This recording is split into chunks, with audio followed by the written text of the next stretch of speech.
From Coordinate Sports, it's The Drive Phase, a show about sports founders, leaders and experts and the stories behind their business journeys. It's time for our wrap-up series again, and this brings together the best insights from episodes 81 to 89. And it's a great way to jump in and sample the Drive Phase content. We picked out some of the best clips and tips from our conversations across the last 9 episodes. And we also wanted to take the opportunity to thank all our listeners for your support and ask you to subscribe and leave a review on Apple Podcasts or follow us on Spotify. Welcome to this week's episode of the Drive Phase podcast and part 9 of the Lessons from Leaders series. Enjoy the show. Laura Cordingley shares her management and leadership style with us. Do you know, I wouldn't say anything specific because I think every situation is different. To walk in somewhere and say, well, I'm going to do it this way, would be probably very foolhardy. And I think my philosophy always is it's really important to be as transparent as possible in terms of why you're thinking things and why you're doing them. So one of the things we've got at Chant to Shine is around being sort of data and insight led on our decision making. So effectively, being able to talk to people and say, this is what we're seeing and this is why we're thinking it, and therefore, this is what we're suggesting.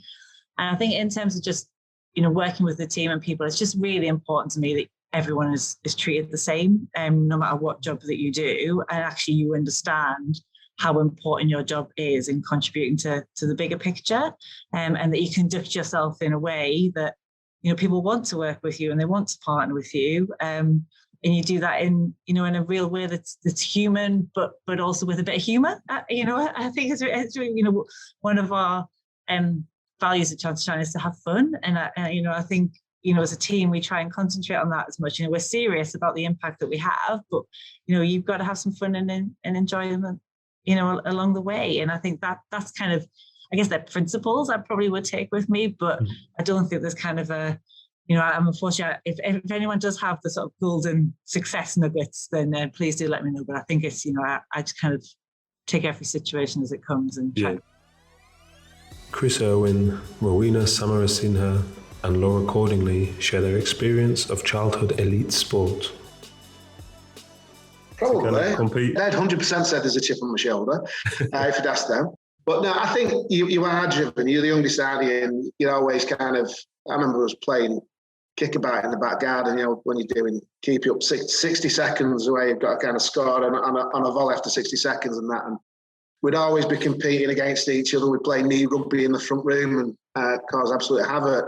And me being the youngest, there's 10 years between me and my eldest brother. So you've got to kind of step up a little bit with the big boys. But I think when you see them being successful, it drives you to one. I remember my decision to sign pro rugby was I was playing footy at Man City at the time. They weren't anywhere near as good as they are now. They're going back here 20 odd years. And so I was at City and Wigan had offered me a deal. My brother Nick had just left Bolton to go to Rochdale because he'd been released from Bolton. And I thought, well, Nick's actually a better footy player than I am. And he's just been binned off by Bolton to go to Rochdale. So part of the decision to sign for Wigan at the time was like, well, if our Nick's not smashing it, I might have to try this overball game and see how I'll go with that. So my father had focused almost 100% on his sports career, and he was very fortunate to go to one of the big public schools in Sri Lanka where they played a lot of sport. And he didn't focus so much on his studies, but he became a tea planter as they sort of did back then, his sort of peer group. My parents emigrated to England and he didn't have any qualifications. He really struggled. So really right from day one, actually it was probably the opposite for us. It was like, okay, we're going to expose you to sport and show you the world of sport. But really the focus for us was always on studies. So right from the start, my brother's 6 years older than me. So I sort of followed him, but we were always sort of sent to good schools based on our academic prowess. Both of us did end up at Millfield. Me, I was there for longer because my brother had just thought it changed his life. So I went when I was 12, but it was really the opportunity for us to excel academically while being able to play sport. But certainly sport was secondary to us and more of our holistic upbringing rather than being the focus. Again, it's one of those things where I still put it down to luck to a certain degree. So I played for my primary school, and then that same school secretary suggested to my mum that she took me to the club in Sunderland for trials. And And again, it's really funny. I remember going along. And so at that point, I was like last year primary school. So I've been playing in the school team for like 3 years. And I went along and you had to go to trials and they said, what position are you? And I looked, it was the first time I'd ever seen other fellow giants along, in my little village. I was by miles. I'm not really the tall one, so I'll just. Oh, no, I was like taller than my primary school teachers. And there was these other girls. And at that point, I was a shooter in netball. And I was like, I saw all of these girls shooting. I said, I'm going to trial as a defender. And she looked at me like I was absolutely bonkers. But I was like, there's no tall defenders I can see. All the tall people are shooters. So I trialed as a goalkeeper and I got into the team as a goalkeeper, having only ever played goal attack and goal shooter for my school. But that club was a really amazing club. And again, we were fortunate because we had 2 cars. My dad had a company car with work because he drove loads. So we had a family car and it was a really rusty, hilarious thing. My mum would put her own seatbelt in. But she used to drive me to Sunderland, and that club played tournaments all around the country. So from the age of like 11, on weekends, my parents would drop me off at a bus stop in Sunderland, give me like £1 for the payphone, obviously back in the day. Yeah.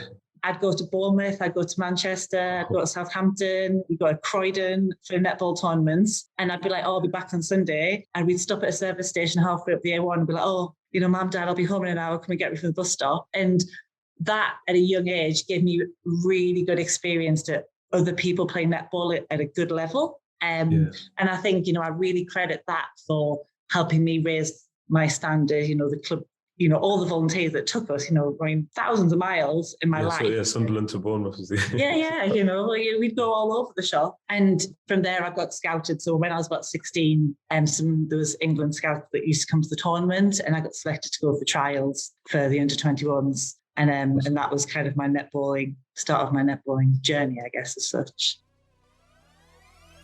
We were lucky enough to have sports lawyer Marina Samarasinha on the show, and we took the time to discuss commercial sports deals, specifically in athletics. I mean, we need about 3 days for that conversation. We're probably on the same page or not. No, but grew up in the era of the Golden League, and I call it the Golden League of Athletics when we had Denise Lewis, Linda Christie, Sally Gunnell, Colin Jackson, these athletes who we saw day in, day out racing Saturdays, or like either I was playing sport or I was watching Grand Slam. So we had so much access to watching sport and watching athletics, and we had these amazing role models in front of us. I think athletics has had this continuous roller coaster. Then there was Marion Jones, and then the doping scandals, and that really big one that sort of shook us. And then athletics went through its own sort of branding when they created the Diamond League. It's the challenge now for me, having sold athletics for 15 years of my career, is that right now it's really difficult to follow. So outside of the Olympics, the World Championships, there's no narrative in the season. So you don't sort of work your way through the season like Formula One or any other sport and then come out, well, I've raced this many times and I've won this many times, therefore I'm the ultimate champion. Some athletes may not even compete against each other. There's no incentive for them to do that. And because it's not a team sport, it's really difficult to follow, I think, now. And I put my hands up as an ex-athlete, as a passionate athletic spectator, and yet someone who worked in the industry as well. I don't really watch that much athletics anymore. And a part of that is that it's not that easy to watch. You need to find it, right? Where's the broadcast? Well, I mean, at least it's come back to the BBC. It went away for a while, but it isn't easy to find and that's not athletics' fault. That's because there's so much other sports, so much football on TV that the other sports have sort of been a bit more elevated. But as a young person, I think it would be really hard to be exposed to athletics in the way you and I were. And then with that comes the obvious knock-on effect on the commercials. There's less TV revenue, less sponsorship revenue. I mean, I say less sponsorship revenue. I think it's really important to recognize actually how well World Athletics as an organization has been doing for athletics. Like the sponsorship element has been so healthy, and that is largely thanks to the Japanese sponsors who really hold athletics really highly up there in terms of sport. So there's been a lot of input from them. I've just been advising Singapore on a bid for the World Championships, and what I was really excited about was the commercial support that came with that, and this sort of new nation that's not got any history in athletics but really wanted to develop the sport. And then the opportunity was really a sort of sportainment one, like what they've done for Formula One. So that, I think, is great if we can see more of these cities coming forward, bringing with them new commercial opportunities, because right now it's a challenge, unless you're in the top 10 of the world.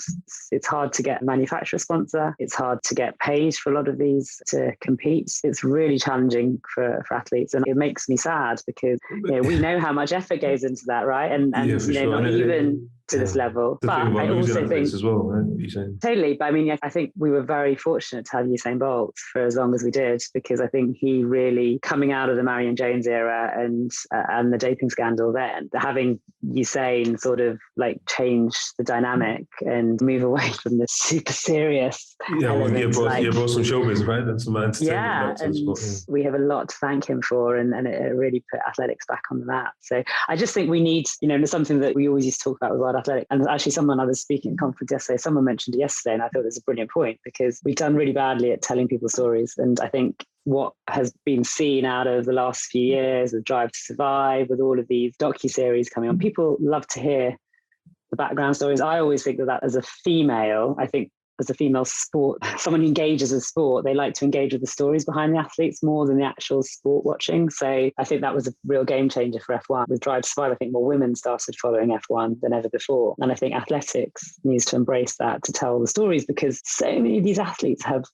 unbelievable stories. Things that you wouldn't even know about. Aries Merritt, I don't know if you remember, he won a bronze medal in Beijing and then had a kidney transplant like 3 days later. Just all these, and that's one. And it was lucky where it was in London. It was quite iconic in terms of the visuals. Hyde Park, you ride your bike down to Buckingham Palace, you do that a few times. So there's obviously lots of sort of iconic buildings and stuff that was around. But yeah, I think as a practitioner, that was very, very hard to beat a home Olympic Games. And as a practitioner, he was always dreamt of not only working with an elite athlete, but working with somebody who won Olympic gold. In the space of a few days, I worked with a few athletes who supported a few athletes that did and just won medals or performed. So I think certainly that. But equally, I think as a practitioner, you can get as much out of someone's dream is just to go to an Olympics and know that they're probably never going to be quite talented enough to win. And when I worked in speed skating for a number of years, there was probably a few athletes there just going to 2 Olympic Games and coming 15th, but you kind of know the journey they've been on. So they were always highlights. I think as when I stopped sort of transitioning into more leadership roles post the London Olympics, and I became head of nutrition at DIS, so I was leading the whole service provision for. I remember in my job interview, and you sort of get the question like, what would success be? Or some question like that normally gets asked. I remember sort of saying, well, I could imagine we'll sit in 2020. I think I used that timeline at the time. And success would be the athletes would be saying how amazing it was for the nutritionist from the IS and how impactful they've been on my performance or something like that. And I remember at the Rio Olympic Games watching, so 4 years earlier than I sort of predicted in my interview, and a number of the athletes said that in some form. And I thought, okay, this is quite cool. And seeing the impact of the team that I built, these incredible people and practitioners who had worked so hard on behalf of those athletes and dream of building the best nutrition service in the world. And our sort of marker of that success would be athletes would be sort of singing the praise. And to see that sort of in those post-event interviews when they just had success was a real incredible bunch of people to work with 4 years to do that. Stacey Dean and Kerry Goodacre talked us through the biggest challenge they had to overcome when building their business. Like by that time we finished uni, I had like administrators working in the office, like payroll. I had like coaches that were out in the field, like they were all on our payroll as well, like properly employed. We had like the odd like a couple of coaching companies that we were freelancing work to that we could manage ourselves and stuff. But so I was due to graduate in I think 2012, and the Christmas before that. So basically what happened was, so our dad's godson got involved with the business. When we went to uni, we were like, look, we need someone that we trust. Like he's a sports coach, like he can go and do all this coaching that we've got. He's older than us as well. I think he was like maybe 3 or 4 years older than us. So we were like, look, he's a good face for the business as well. Because obviously when you're 17, you're trying to go into school to sell stuff. They're like, are you serious? I mean, and interviewing people, we were laughing. Yeah. People are like, oh my God, like you're not only lucky you're like a female business, but you're also 17 as well. So he was a better face for the business for like early days. So we gifted him shares of the business and he managed it basically. So he managed the coaches and he was the face of it around here. So just in the Christmas while I was due to graduate, I got his resignation when I was in Norwich on an email, and I was like, that came out of the blue. Like literally, he's not even said that he's unhappy or anything. That's strange. Especially being kind of shareholder director level. Exactly. Kind of I was like, this is crazy. I don't know what's wrong with him. Like, I was speaking to him like every day, like coaching him through what he should be doing next and everything. I was literally in constant communication with him. And then I just got this like 11 o'clock at night. So I was like, okay, right, I need to go back to Leicestershire and see what's happening. So I got in the car, came back, and walked into the office, and like literally it was barren, like to the point that like he took like pens, everything, pens gone. Oh, sorry. Right, he's cleared it. Cleared it, gone. Cleared it, like he'd cleared the whole I didn't lot. have I should have got my popcorn for this one. Go on. Yeah. So he's cleared the lot, and he's also cleared the bank account. So It's payday, it's Christmas. We were like, happy Christmas. Yeah. Can't pay our staff. I think all in all, we lost about 60 grand from it. But so then, yeah, I basically tried to give him a call and was like, what's the crack? What's happened here? And I think he just saw how quickly the business was growing and wanted it all 100% shares of it. And obviously knew that wasn't possible. Like, obviously I started a business, he couldn't do that. It was never going to be able to get rid of me. So he wanted that, and he just saw the money kind of build. Obviously he wasn't factoring in things like, that belongs to that man, or that's corporation tax savings or whatever. It wasn't all just there to be had. And yeah, so I basically had a meeting with him, sat him down and said, look, I'm not going to press charges for it as long as you transfer your shares back in. Because I called Stacey and I was like, what do you want to do? Because he's bankrupted the company. We can't afford to pay the staff. We can't afford to pay the rent. So he's left, stripped the office and took emptied the bank account. Yeah, and took some of our clients and staff. We were literally driving around, like he was driving around all of our clients, and we were following him. Like literally, we look at the visitor book in the school, and it'd be like his name has been here like half an hour before, and we were just trying to say to our clients, like, please just bear with us. Like, we know we've not been present, but we still own the business, and this is what this guy has just done to us. Like, please don't sign with him. We lost, I think, 3 clients and probably 4 staff who'd gone with him, who'd obviously built the relationship, which is obviously don't blame them. And to be fair, he employed them. Like, we didn't know them. Yeah, it was fine. But yeah, it was just really, really difficult time. Yeah. And then we sat down together and we were like, you can either completely give up now because we don't have the money. So we just literally dissolve the company, forget it, and write it off as a bad job. And at that point, it would have been quite easy to do that, because it's just like, give up. That was a little hobby. Actually, I've just qualified as a translator, or I'm about to finish my degree now. Just go into that and just literally write it off. Or we actually give this a really good fight, but it's going to take some building to get back. And we were like, one more go. Let's give it another go. So did you recoup your funds then? Yeah, so I sat down with him and had a meeting, and I was like, look, I'm not going to press the charges for, like, obviously he'd like sign checks in my name and all sorts, like took out loads of drafts in my name. There was like a lot of fraud. But so I said to him, look, I'm not going to press charges for anything. This is the situation. All I want is your shares. Because by that time he owned a third of the business. So that was worth more to me, even though the business at the time was bankrupt. So like literally it wasn't worth anything at that point, but it was worth more to me in the long run to get that back. Because honestly, if he owned 33% of it now, I would literally be really furious. So it'd be worth a lot more. So I just had that conversation. I said, literally, forget the money, keep it, literally have it. It's fine. I'll get a loan. We didn't recoup the funds, but we got the shares in. Got the shares in exchange. Okay. So he got a kind of good deal. He got the money. He went in competition. He's still in competition. Still in competition now. It's called Club Zone, and he's just it's a more local kind of thing that he manages. He still does the coaches himself. He's not like big, hasn't got that many staff, and just does it all himself kind of thing on like a self-employed basis. It's just kind of like a small time thing for him, and that's enough, and that's what he can kind of cope with. So yeah. All our guests are leading amazing businesses, making an impact. Chris Owen, Stacey Dean, Kerry Goodacre, Laura Cordingley and Guy Rippon share details of their programs with us. So I think one of the issues and this is probably Libby's and Sheila's biggest frustration, when they were training as doctors, it was always about prevention of physical health, but there was never that kind of prevention of mental health issues. It was almost kind of dealing with it once mental health issues arise, and mental ill health issues arise, should I say. So they're really keen on prevention and promotion of good mental health, as you would do with good physical health. So there's not much going on in schools around that. I think there's starting to be a movement towards actually nipping it in the bud in the early years of school. So I think there's a 10-year gap between when a mental health arises its head. So say a 15-year-old child, there's 10 years before that they could be prevented with intervention and actually developing these core life skills and everything else that comes with it. So it's now a case of educating the school leaders to say, this is what we should be doing. There's a massive focus in schools on data-driven subjects, SATs and maths and English and science. But what are we actually trying to do? If a kid, someone mentioned, I was at the UK Active Conference last week, and it was really good points were made. If a kid is struggling to breathe, well, what's the point of having a qualification in English and maths?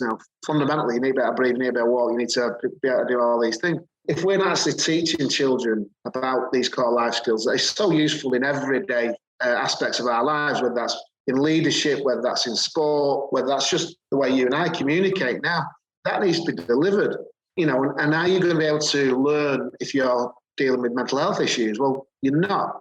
So the beauty of wellbeing through sport, it links to the PE curriculum beautifully. It covers the RSE curriculum. It covers the PSHE curriculum. So you're covering 3 curriculum areas there, which should then create more time on the timetable and in the curriculum for skills to focus on other areas. Yeah. Maybe at that stage. So what we do is language immersion. Okay. So that just literally means we have native English staff, teachers, that we either ship from the UK or we employ them in Spain. Obviously, there's a lot of expats where we are. And yeah, we contract them to work. They are doing all these sports, from literally football to cricket, like obviously English sports that Spanish children wouldn't necessarily have experience, like rounders and things like that. So just like what we would call a standard activity camp in the UK, we're doing it over there. But for them, it's language immersion because they are coming into, you know, an English-speaking environment and they are picking up language. What they can learn in 7 weeks is absolutely phenomenal. We like use the activity as like the vehicle for the language immersion. So like they're just doing the activity, having fun, not realising, hang on a minute, this is a completely different language. But they're having so much fun that they don't actually realise that they're learning so much. We have like keywords like per hour that obviously the coaches and the teachers use to like immerse them into that language, so that there's like 5 keywords per session. So there was like all like kind of methodology to it. And then we also, for children that are like, you know, no acquisition of English whatsoever, we offer like buffer kind of English lessons as well as part of the camp. Like small because groups. They need to be able to at least access, you know, the activities. And you know, and there's been a real push around diversifying the audience and getting more children, particularly. And I know that, you know, from the stats that I've seen, that's looking really positive. I think the piece for us that's really interesting, obviously, the 100 have very geographical footprints for the teams. And part of the work that we'll be doing with ECB around Street is actually saying, well, there's, you know, where can we put projects that are in and around 100 venues? You know, the data leads us to where the disadvantage is, but effectively there'll be projects that are around the 100 venues that, you know, young people, we can use that as another hook to engage young people, which is really great. And I think, you know, for me, anything that gets young people, you know, another avenue for getting young people engaged in sport is, you know, it is absolutely wonderful. And I think, yes, you know, unfortunately, like everything else, the pandemic, the 100 kind of has been put on hold. And then last year wasn't, you know, we didn't have full crowds in the ground. So like this year is the full year where we've had, you know, full season of cricket, great crowds. You know, I've been to the Oval we're based at the Oval here, and there was a sellout crowd the other day, and the atmosphere was just, you know, was amazing. And you think, actually, part of our job, which it is about inspiring children, then making sure that they can also access that from a spectator perspective is really important. Yeah, and like I say, I can only speak from my own experience, but yeah, I mean, so if you look at 2 of the partners at Aston Villa, Kazoo and Aston University, they both support us magnificently. You know, I can't speak highly enough of both of them. So with Aston Uni, for example, we run a project where Aston Uni is traditionally known as a business school. They have the biggest optometry school in the country, so eye testing, and we run a programme with them that they part fund, and the Premier League and the PFA funds a significant amount of it. Goes into primary schools to teach kids about eye health, eye care. 80% of our learning is done with our eyes, but we also have a fully equipped van that provides eye screening and eye tests for kids, and we distribute free glasses.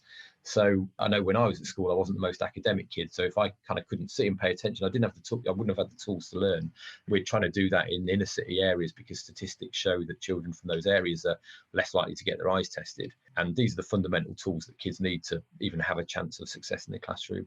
So for me, that is a fantastic example of resources and capabilities that the university have in terms of the optometry school, and us being a little bit creative, trying something different that's come together for a unique project that's having a massive impact in the city. Kazoo is our front of shirt sponsor for every goal the men's and the women's teams score. For the last 2 seasons, they've donated £1,000. So that's come to over £100,000 over the course of 2 years. So like I say, from our point of view, we try to make sure that we can give the partners stories, that good news stories, and a lasting impact. So there's a blueprint there for when other partners hopefully come to the club, and we can see how we bespoke what we do it's not just, tag it on that. It's thinking of something bespoke that helps them meet their objectives. Nikki Adams, Guy Rippon and Kevin Currell share the journey that brought them to their current leadership positions. Yeah, it's a very bizarre jump. Yeah, there was. So when I had my first child, I'd actually waited about 10 years to have Theo. So when he came, I'd asked to go part-time. And as you can imagine, the games industry is particularly male dominated, and it wasn't really an easy thing to do, to be honest. And then eventually, through some ups and downs, was pregnant with my second little boy. And there was some redundancies and some scaling back from Sony at that point then. So we'd had this marvellous time where there was lots of excitement, there was a lot of money around. And then there were some duplication of services, to be honest, between London and Liverpool. So I decided to opt for... I guess they were probably, was this around Xbox and other competitors and stuff coming out at that time as well? Maybe they're exactly. complete streamline. Yeah. So I opted for redundancy, and at the time I'd worked for them for about 17 years and it was literally my life, and I did think, what will I do now? But the turning point was my first boy, Theo. He was a lively little lad, and we were looking for other ways for him to learn new skills, burn off some energy and play with his friends in a fun and active environment. And I was surprised at the lack of opportunities that there were really around here for his age, because I think he was 4 at the time, 3 or 4. So most clubs only opened for children age 5. So we travel about 45 minutes every Saturday morning to go to this club, which was like a multi-skills club. And it was a franchise, actually. And I'd go every week and watch the activities because we could stay in the room. And I remember saying to the guy, oh my God, you've got like the best job in the world. I'd love to do this. And it was just like a light bulb moment then. I thought, well, why can't you do it? I mean, it was nothing that I'd ever done before. So I did look into the franchise in my area that had just been bought. And that kind of then pushed me to look at others further afield. There wasn't one that did what I wanted it to do. Hence, then I thought, you know what? I'm just going to try and do it by myself. I'd say it with pride. I'm a Coventry fan first. Right, yeah, that was going to be my question. Your first role, yeah, but obviously I spend kind of many hours a week at Villa, so I have a very vested interest and passion as well. But I think so at the time, interestingly, when I was at the Football Foundation, that was around the time when a lot of football clubs were transitioning their football in the community department, which is how this whole kind of industry started, and they were transitioning them to become charities. So they were financially independent from the club. And I think there were 2 primary reasons why people were doing that. One is because at the time, with financial uncertainty, it's the nice fluffy bits that always go first if belts need to be tightened. So there was an element of protection there. And I think the other reason was that people recognised that being independent charities, they could apply for their own funding and they could do more. So that would have been around 2008, 2009. So it wasn't as big an industry there. It was a very traditional kind of football coaching industry at that time, just kind of developing. So to be honest, I was exposed to the world of professional football during my time at the Football Foundation because it's funded by the Premier League and the FA and stuff. So that's when I really sort of started to think, yeah, this could be a, an avenue that I may go down. So my first job directly in professional football was for the EFL Trust. So it's the community of the EFL. Yeah. So I went from the Football Foundation into the EFL, again, through kind of contacts and networks that I'd made, as you say, with some of the football clubs. I became aware of an opportunity with the EFL, again, as a regional manager. So I was already working in the West Midlands. I had a regional job. The best experience I had from the Football Foundation, or 2 best. One was the people that I worked with who were brilliant. And the other was learning how funding works, learning how applications are shaped, how they're assessed, how decisions are made. And again, that's just stood me in good stead for the rest of my career. Yeah, so I did my PhD for 3 years. So by that point, I'd done 7 straight years of some sort of study and student element. I still knew I wanted to do applied work, go and work with elite athletes. That was my dream, to work with elite athletes. Probably could have been pro sport, could have been Olympic. Well, I wasn't fussy at the time, probably until London got the Olympics in 2005.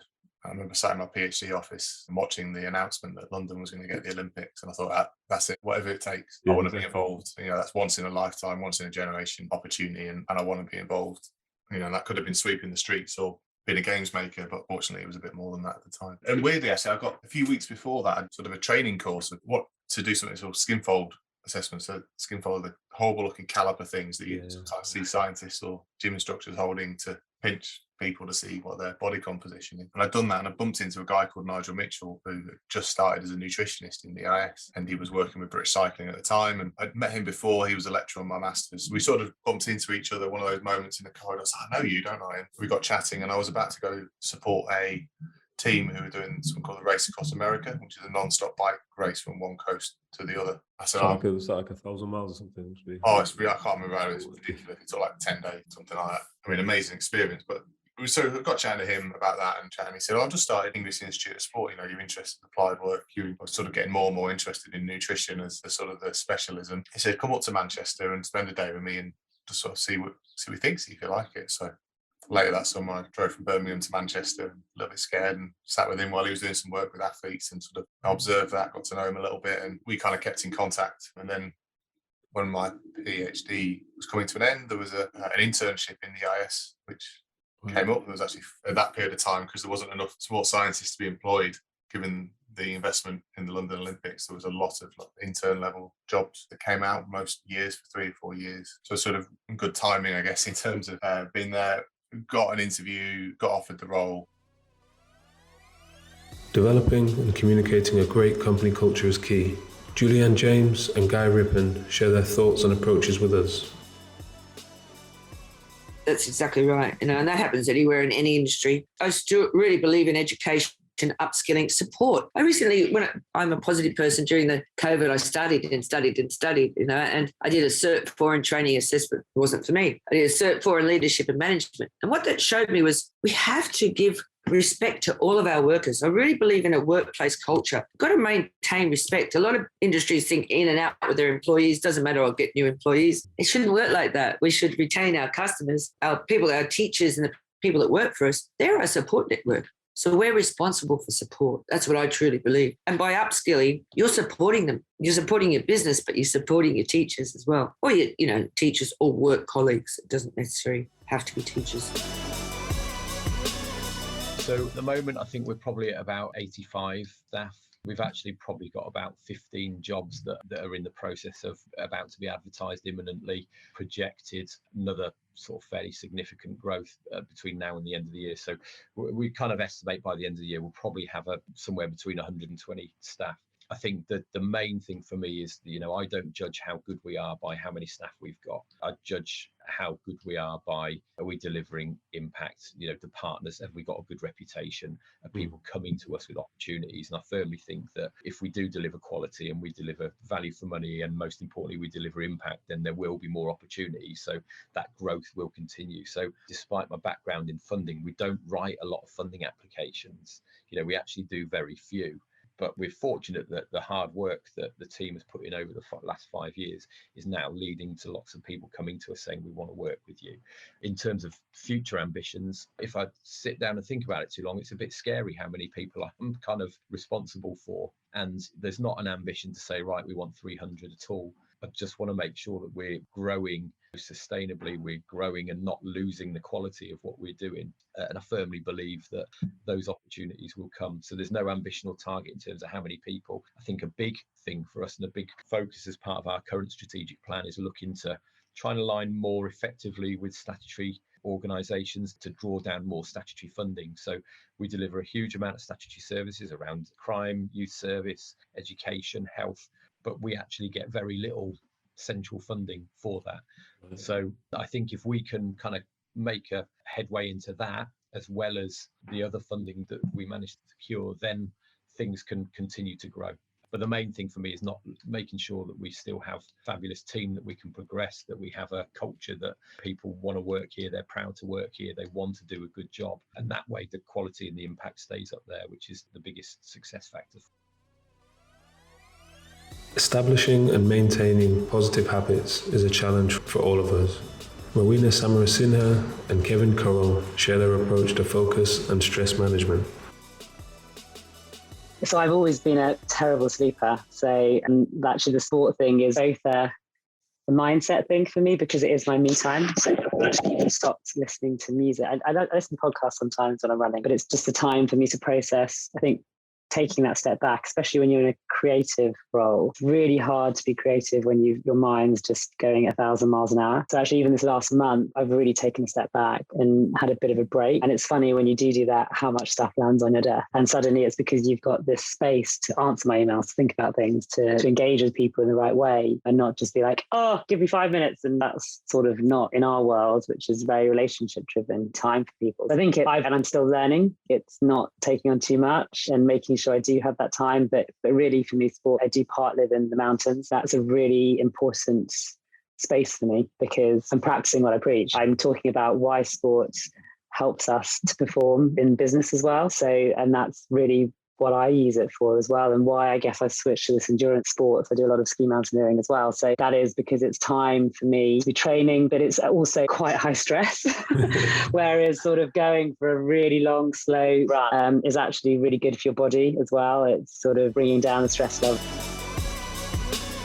Yeah, I'll just time off. Yeah, time off work and genuinely switch off. Like, so I've sort of learned when you have your 2 weeks off, like I'm off.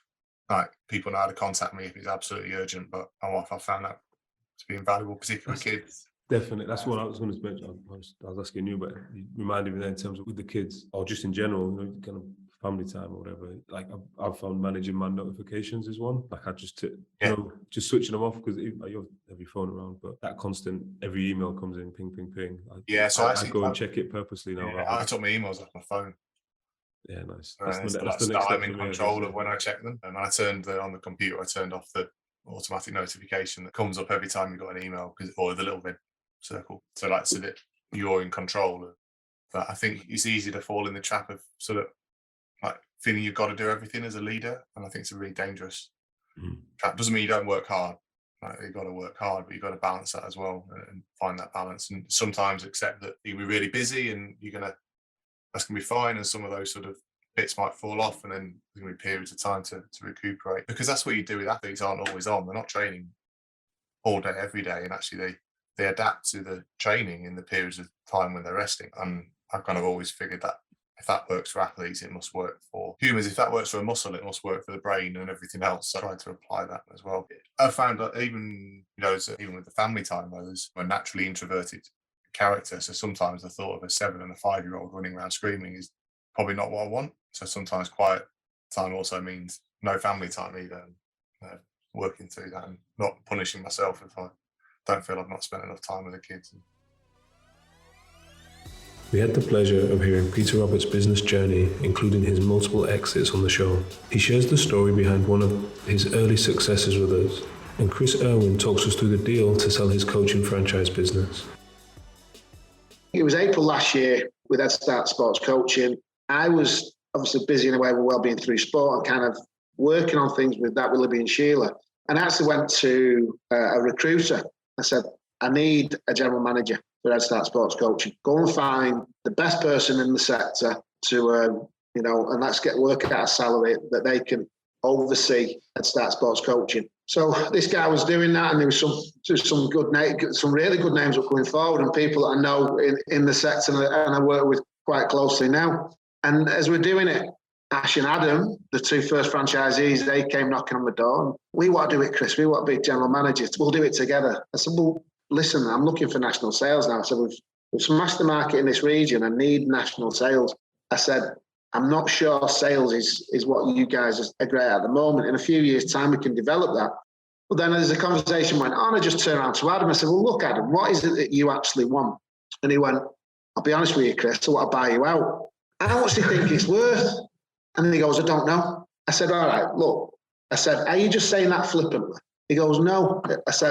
He goes, I want to be in charge of this company. I love the company. He goes, I'm not trying to kick you out. I said, I know you're not, and I know where this is coming from. I know it's coming from a good place. I have been thinking for a bit, I might be starting to look to move on, and the reality I was. So anyway, I spoke to my accountant again. So what's the value? And he kind of come up with a figure. I went and met with Adam and Ash. There's the figure. What do you think? And they chewed my arm off. So I was thinking I should have added another zero on that. No. But the reason why it was because these two people have grown within the company. And again, there's that kind of loyalty and that opportunity for them to move forward. You know, I'm not a martyr. You know, I've got what I want from it. I've spent 15 years of developing and growing the firm. And it was a nice exit for me, knowing I'm leaving it with two people that have grafted for 10 years, maybe even longer than that, to help the company grow. And like you said, it's kind of, they've been with you that long, but they've also got that fresh energy now to like kick on and yeah, exactly that. Lease of life, yeah. And, you know, and then I speak with them weekly, you know, still, and I love what they're doing. They're recruiting more franchisees, they're driving it forward, and they've got that kind of passion to drive it forward. I think I touched on the passion side before. Once you kind of hit that point where I'm losing that passion and that drive, that's the time to look to be moving things on, I think. And seeing their kind of enthusiasm and their passion and their focus to drive it forward, it's like watching your child grow and get married and then start really smashing it in life whilst you're kind of retiring at the same time. It's that kind of fulfillment of that, which is great to see. And I don't think you'll get that by selling just to any random big organisation. Well, we went on, we sold the Prospect Broughton in Furness, and then an opportunity came up, funny enough, for another caravan site in the heart of the Lake District, in Delta Water, and that was a much, much bigger project. So we built 120 holiday lodges there, rebuilt, it was a gunpowder works, so we rebuilt the gunpowder works into a hotel and built the first, actually the second, all proper indoor leisure centre, believe it or not. The first one was at Glen Eagles, and we were second. And my idea then was to create something which I was convinced, if we gave the right conditions, that even in the wettest part of the Lake District, we could have tourists there 365 days a year. So we did a lot of research. I went to Germany looking at similar places there, and we went to Norway to find the very best lodges, which were all triple glazed, very highly insulated.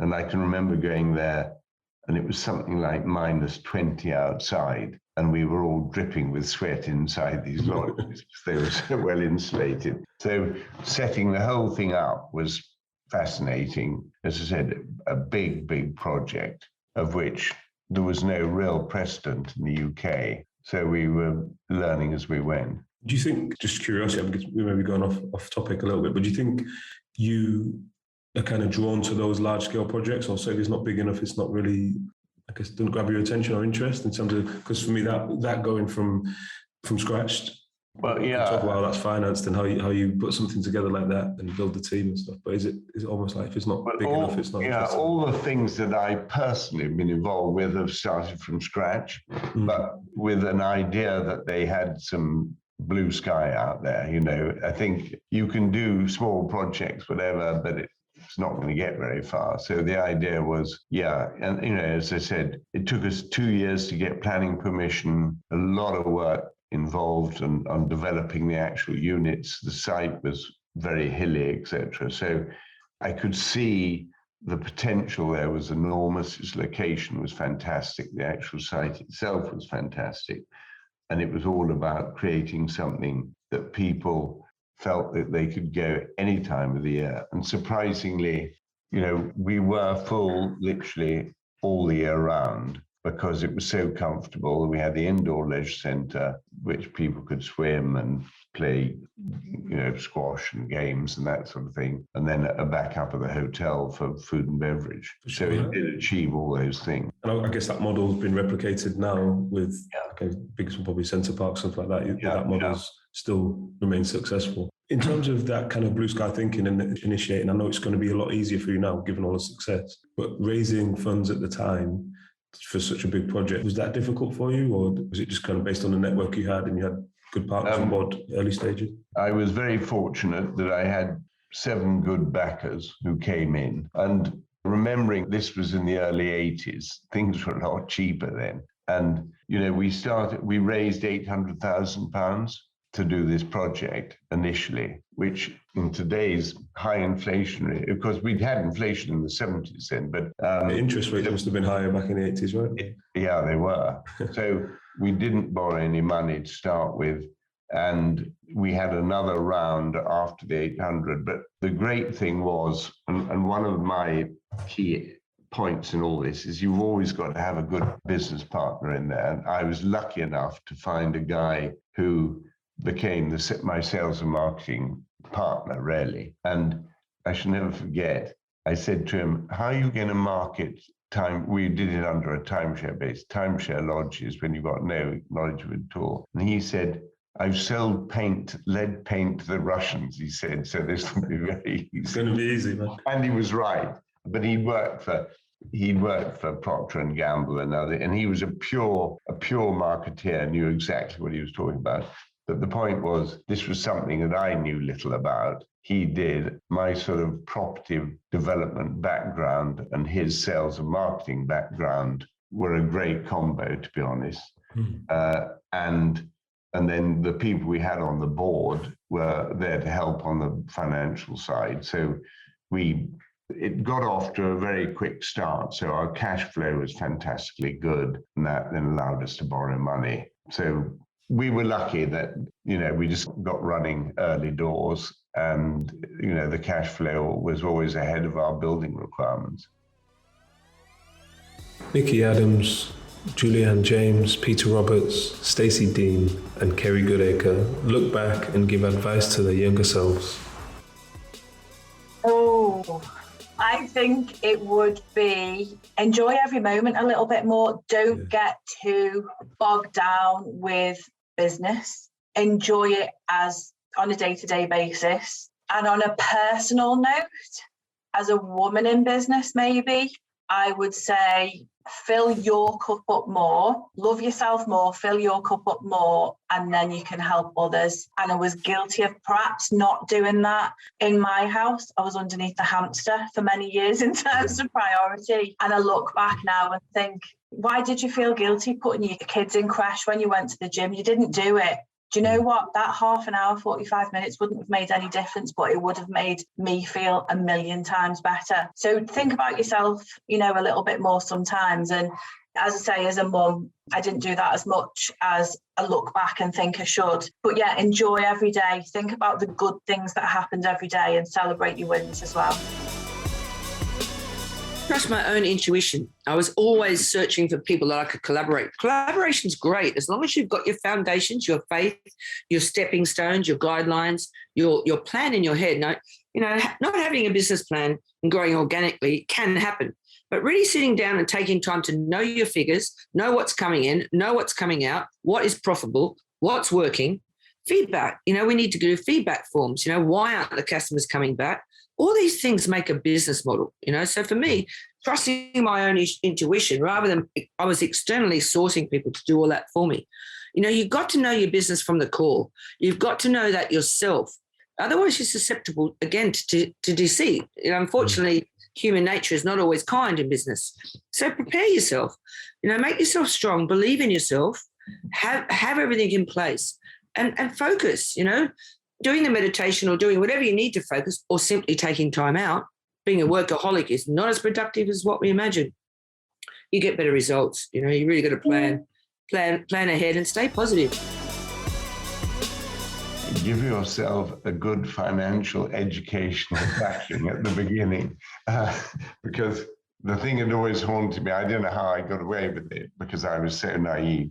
And I have to say the same with a lot of the entrepreneurs. I say they got brilliant ideas, but some of their basic knowledge of, and the whole financial thing, whether it be fundraising, producing management accounts, understanding balance sheets, all that sort of thing, which is hellish boring for an entrepreneur. But it really does help. And I see so many people who don't understand that bit. And I wish I'd gone and just taken a course in, I suppose business management stroke financial management would have helped life a lot in my early days. I just think I'd say about it, like embracing change. Like I think that the change thing, we've like learned it. And like, you know, when Mark did that with the whole, which was with the shareholder, I think for like months and months and months, I was like, why would that happen? Like, why would you do that? And he's so on about you're so reflecting on what's happened back in the past. You're not looking forward. So just being like that, something that's happened, you can't control. It's not going to change. So literally embrace the new situation that has now changed and embrace it with open arms. And I think like not taking things personally. I would say I'm very, very sensitive as a person. And obviously running a business, like life is pretty brutal. Like, you know, when you're at the top, and you are going to have people that, you know, perhaps dislike you, that leave your business for whatever reason, and not like taking clients or clients. You know, there's going to be people that are talking about you. That's going to happen, and people will leave your business, and it is not your fault. Even if it is, then take it with a pinch of salt. You know, you made a mistake. Like, so what?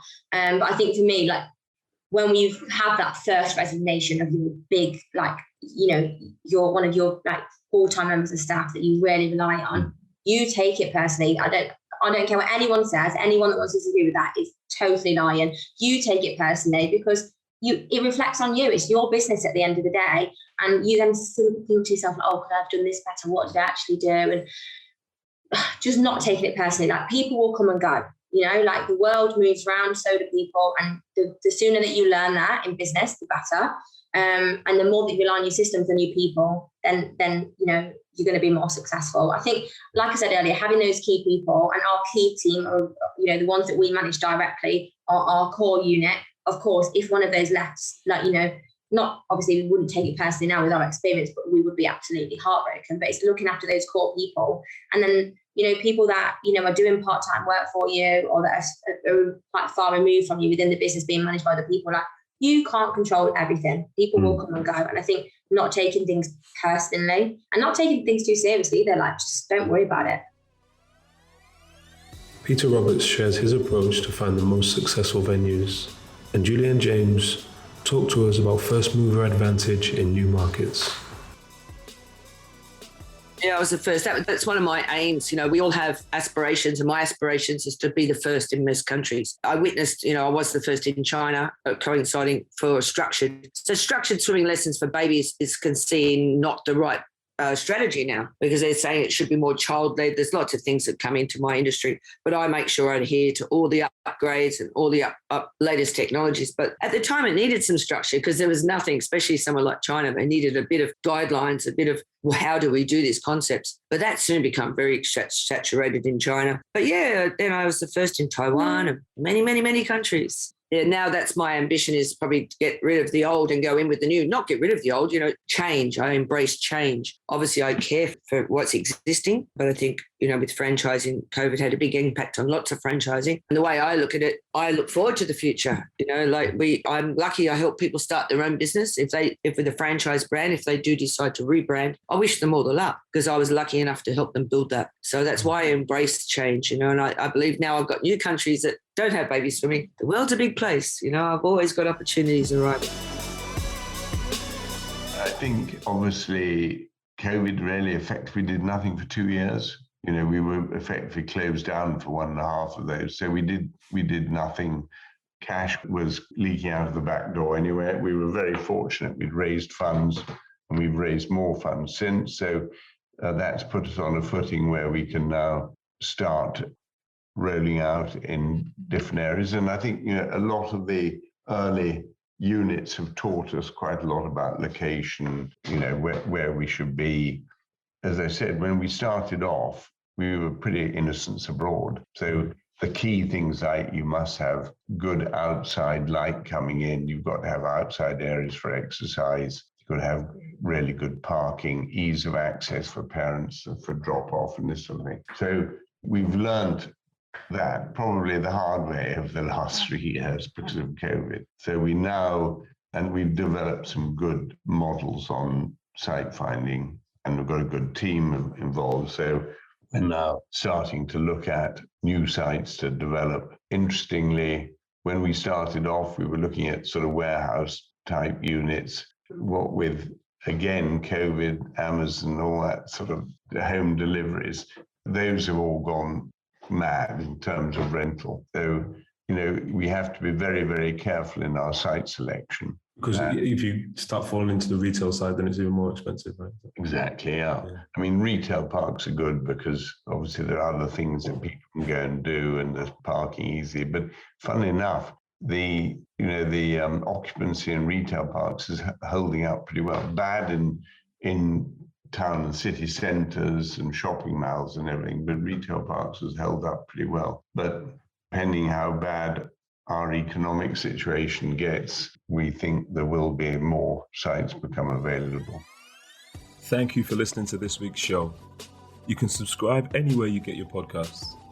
If you'd like to get in touch with us, you can write to us at dryphase.podcast@coordinate.cloud, tweet us at coordinatesport, or follow us on Instagram at coordinate_sports, or on my account at James_Ventures. This episode was produced by Nancy Kwamboka, with support from Claire Goodchild and Lola Small, with special thanks to Rochelle. I'm James Moore, and you've been listening to The Drive Phase from Coordinate Sports.